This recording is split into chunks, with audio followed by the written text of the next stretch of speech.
Hello ಸ್ನೇಹಿತರೆ, ಈ ವಿಡಿಯೋದಲ್ಲಿ ನಾವು ತರಗತಿ 6 6ನೇ ತರಗತಿ ವಿಷಯ ದ್ವಿತೀಯ ಭಾಷೆ ಕನ್ನಡ ಸೆಕೆಂಡ್ ಲ್ಯಾಂಗ್ವೇಜ್ ಕನ್ನಡ ಅದು ತಿಳಿಗನ್ನಡ ಪಾಠ 1 ತೋಳ ಬಂತು ತೋಳ ಗದ್ಯ ಭಾಗದ ಪಾಠದ ಸಾರಾಂಶ ಮತ್ತೆ ಅಭ್ಯಾಸ ಚಟುವಟಿಕೆ ವ್ಯಾಕರಣಾಂಶ ಎಲ್ಲವನ್ನ ನೋಡೋಣ.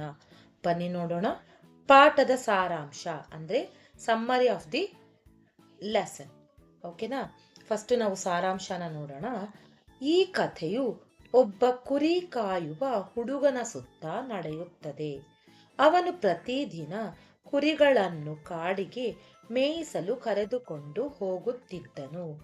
ಒಂದು ದಿನ ತಮಾಷೆಗಾಗಿ ತೋಳ ಬಂತು ಕಾಪಾಡಿ ಎಂದು ಸುಳ್ಳು ಕೂಗಿದಾಗ ಗದ್ದೆಯಲ್ಲಿದ್ದ ಜನರು ಅವನ ಸಹಾಯಕ್ಕೆ ಓಡಿ ಬರುತ್ತಾರೆ.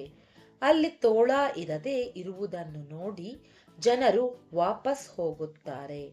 ಆದರೆ ಹುಡುಗನಿಗೆ ಇದು ಮಜಾ ಎನಿಸಿ ಮರುದಿನವೂ ಹೀಗೆಯೇ ಮಾಡುತ್ತಾನೆ. ಮೂರನೆಯ ದಿನ ನಿಜವಾಗಿಯೂ ತೋಳ ಬಂದಾಗ ಹುಡುಗ ಎಷ್ಟು ಕೂಗಿದರೂ ಜನ ಅವನು ಸುಳ್ಳು ಹೇಳುತ್ತಿದ್ದಾನೆ ಎಂದು ಭಾವಿಸಿ ಯಾರೂ ಬರುವುದಿಲ್ಲ. ತೋಳ ಎಲ್ಲಾ ಕುರಿಗಳನ್ನು ತಿಂದು ಹಾಕುತ್ತದೆ. ಅತಿಯಾದ ಹುಡುಗಾಟ ಮತ್ತು ಸುಳ್ಳು ಹೇಳುವುದರಿಂದ ಸಂಕಷ್ಟ ತಪ್ಪಿದ್ದಲ್ಲ ಎಂಬುದು ಈ ಪಾಠದ ಮುಖ್ಯ ಆಶಯವಾಗಿದೆ.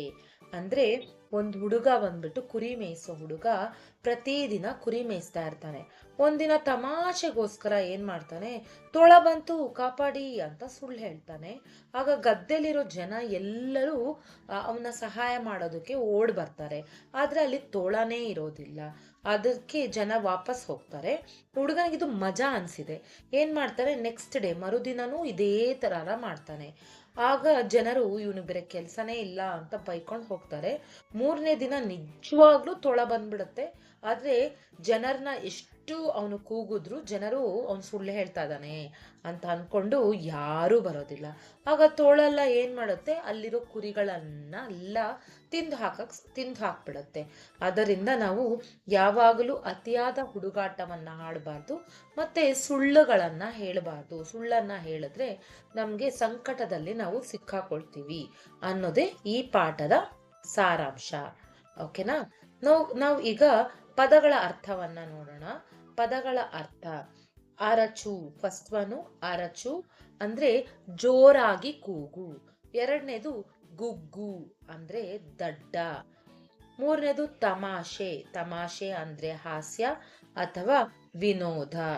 ಓಕೆನಾ? ನೆಕ್ಸ್ಟ್ ಪದಗಳ ಅರ್ಥ: ಧಾವಿಸು, ಧಾವಿಸು ಅಂದ್ರೆ ಓಡಿ ಬರುವುದು, ಅವಸರದಿಂದ ಬರುವುದು, ಜನರು ಧಾವಿಸಿ ಬಂದರು. ನಸು ನಗು ಅಂದ್ರೆ ಸ್ವಲ್ಪ ನಗು ಅಥವಾ ಹುಸಿ ನಗು ಅಂತ ಹೇಳ್ಬೋದು. ಮೋಜು ಅಂದ್ರೆ ಆಟ ಅಥವಾ ತಮಾಷೆ ಅಥವಾ ವಿನೋದ. ಗೊಣಗು ಅಂದ್ರೆ ಆಕ್ಷೇಪ, ವಟಗುಡು, ಅಸ್ಪಷ್ಟವಾಗಿ ಮಾತನಾಡು. ಇವೆಲ್ಲ ಪದಗಳ ಅರ್ಥ. ನೀವು ಪ್ರಾಕ್ಟೀಸ್ ಮಾಡಬೇಕಾಗತ್ತೆ. ನಂತರ ಪ್ರಶ್ನೋತ್ತರ, ಕ್ವಶನ್ ಅಂಡ್ ಆನ್ಸರ್ಸ್ ನ ನೋಡೋಣ. ಈ ಕೆಳಗಿನ ಪ್ರಶ್ನೆಗಳಿಗೆ ಒಂದು ವಾಕ್ಯದಲ್ಲಿ ಉತ್ತರಿಸಿ. ಅಂದ್ರೆ ಒನ್ ಸೆಂಟೆನ್ಸ್, ಒಂದು ವಾಕ್ಯದಲ್ಲಿ ಉತ್ತರ ಬರೀಬೇಕಾಗುತ್ತೆ ನಾವು. ಮೊದಲನೇದಾಗಿ, ಹುಡುಗನು ಕುರಿಯನ್ನು ಮೇಯಿಸಲು ಎಲ್ಲಿಗೆ ಹೋಗುತ್ತಿದ್ದನು? ಹುಡುಗನು ಕುರಿಯನ್ನ ಮೇಯಿಸಲು ಎಲ್ಲಿಗೆ ಹೋಗ್ತಾ ಇದ್ದ? ಹುಡುಗನು ಕುರಿಯನ್ನು ಮೇಯಿಸಲು ಕಾಡಿಗೆ ಹೋಗುತ್ತಿದ್ದನು. ಕಾಡಿಗೆ ಅನ್ನೋದು ಮುಖ್ಯವಾದ ಅಂದ್ರೆ ಕೀವರ್ಡ್, ಸರಿಯಾದ ಉತ್ತರ. ನಂತರ ಎರಡನೇ ಕ್ವೆಶ್ಚನ್, ಹುಡುಗನು ಕುರಿಗಳನ್ನು ಮೇಯಲು ಬಿಟ್ಟು ಏನು ಮಾಡುತ್ತಿದ್ದನು? ಕುರಿಗಳನ್ನ ಮೇಯಲು ಬಿಟ್ಟು ಏನ್ ಮಾಡ್ತಾ ಇದ್ದ? ಹುಡುಗನು ಕುರಿಗಳನ್ನು ಮೇಯಲು ಬಿಟ್ಟು ಬಯಲಲ್ಲಿ ಆಟವಾಡುತ್ತಿದ್ದನು. ಅವನು ಮೇಯಲು ಬಿಟ್ಟು ಅವನು ಬಯಲಲ್ಲಿ ಅಂದ್ರೆ ಗ್ರೌಂಡ್ ಅಲ್ಲಿ ಆಟವಾಡುತ್ತಿದ್ದನು. ನಂತರ ಮೂರನೇ ಪ್ರಶ್ನೆ, ಕುರಿ ಕಾಯುವ ಹುಡುಗ ತಮಾಷೆಗಾಗಿ ಜನರಿಗೆ ಕೇಳುವಂತೆ ಏನೆಂದು ಕೂಗಿದನು? ಜನರಿಗೆ ಕೇಳೋ ತರ ಏನಂತ ಕೂಗ್ತಾನೆ? ಕುರಿ ಕಾಯುವ ಹುಡುಗ ತಮಾಷೆಗಾಗಿ ತೋಳ ಬಂತು, ತೋಳ ಬಂತು, ಕಾಪಾಡಿ, ಬೇಗ ಬನ್ನಿ, ಯಾರಾದರೂ ಬನ್ನಿ ಎಂದು ಕೂಗಿದನು. ಇಷ್ಟು ಬರಿಬೇಕಾಗುತ್ತೆ. ನೆಕ್ಸ್ಟ್ ಫೋರ್ತ್ ಕ್ವಶನ್, ಜನರು ಕುರಿ ಕಾಯುವ ಹುಡುಗನ ಬಳಿ ಏಕೆ ಓಡಿ ಬಂದರು? ಯಾಕೆ ಓಡ ಬಂದ್ರು?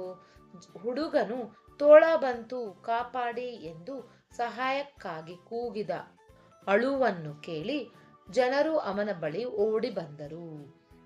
ಇಲ್ಲಾಂದ್ರೆ ನೀವೇನ್ ಮಾಡ್ಬೋದು, ಏನ್ ಬರಿಬೋದು ಅಂದ್ರೆ ಸಿಂಪಲ್ ಆಗಿ ಬರಿಬೇಕು ಅಂದ್ರೆ, ಜನರು ಕುರಿ ಕಾಯುವ ಹುಡುಗನ ಬಳಿ ಏಕೆ ಬಂದರು?